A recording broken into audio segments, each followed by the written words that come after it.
Hifz Surah Al-Mulk by Binte Hawa. Kindly subscribe my channel. Assalamu alaikum wa rahmatullahi wa barakatuhu. Nahmaduhu wa nusalli ala rasulihil kareem amma ba'd. فأعوذ بالله من الشيطان الرجيم.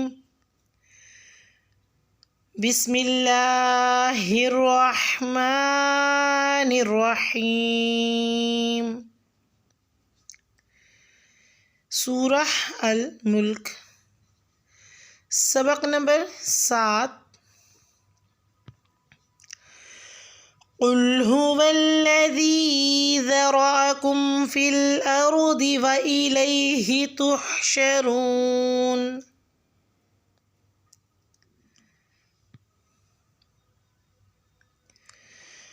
قل هو الذي ذرأكم في الأرض وإليه تحشرون.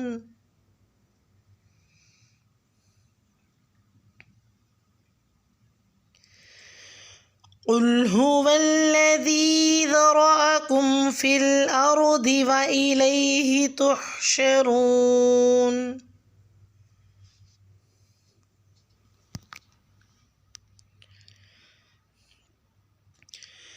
ويقولون متى هذا الوعد إن كنتم صادقين. ويقولون متى هذا الوعد إن كنتم صادقين. ويقولون متى هذا الوعد إن كنتم صادقين.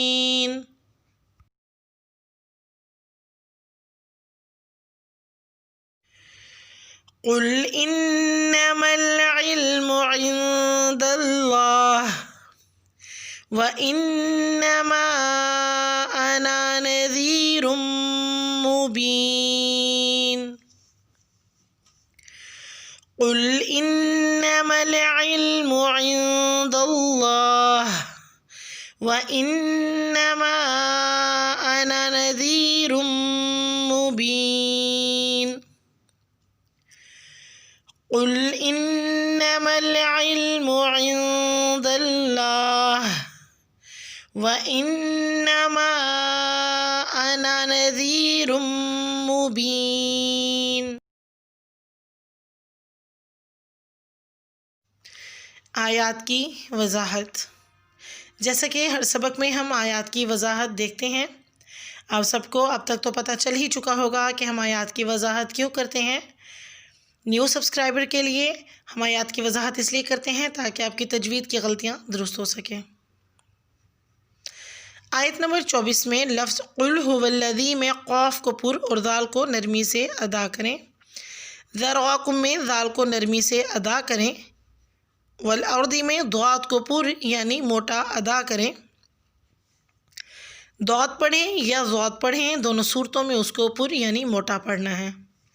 لفظ تحشرون میں ہا کا مخرج وسط حلق سے ادا کریں یعنی ہا تحشرون. آیت نمبر 25 میں لفظ ویقولون میں قاف کو پر یعنی کہ موٹا ادا کریں. ھذا الوعد میں ہا کا مخرج اقصی حلق سے ادا کریں یعنی ہا، اور عین کا مخرج وسط حلق سے ادا کریں یعنی عین. ان کنتم میں نون ساکن پہ اخفا کریں یعنی غنہ کی آواز کے ساتھ پڑھیں. آیت نمبر 26 میں لفظ قل میں قاف کو پر پڑھیں یعنی موٹا ادا کریں. انما العلم میں عین کا مخرج وسط حلق سے ادا کریں. وانما میں نون مشدد پر غنہ کریں اور ما کی مد کو 3 سے 4 الف کے برابر لمبا کھینچیں. نذیر مبین میں ذال کو نرمی سے ادا کریں اور نذیر مبین میں میم مشدد پر غنہ کریں. چلیے تو اب ہم لفظی ترجمہ دیکھ لیتے ہیں. قل آپ کہہ دیجئے ہوا وہ الذی جس نے ذرا پھیلایا کم تمہیں فی میں الارض زمین واو اور الیہ اسی کی طرف تحشرون تم سب اکٹھے کیے جاؤ گے. واو اور یقولون وہ سب کہتے ہیں متی کب ھذا یہ وعد وعدہ ان اگر تم ہو صادقین سب سچ بولنے والے. قل آپ کہہ دیجئے انما یقیناً صرف علم عند اللہ اللہ کے پاس اور انما بے شک صرف انا میں نذیر ڈرانے والا مبین واضح. امید کرتی ہوں کہ سبق آپ کو اچھے سے سمجھ آیا ہوگا. اللہ تعالیٰ آپ سب کے علم و عمل میں اضافہ فرمائے. اللہ سبحانہ و تعالیٰ دنیا و آخرت میں کامیابی عطا فرمائے اور تمام مسلمانوں کو تمام دنیا کے جتنے بھی لوگ ہیں ان سب کو کرونا جیسی وبا سے بیماری سے نجات عطا فرمائے. اللہ سبحانہ و تعالیٰ ہم سے راضی ہو جائے. ہم سب کی بخشش فرمائے. آمین ثم آمین.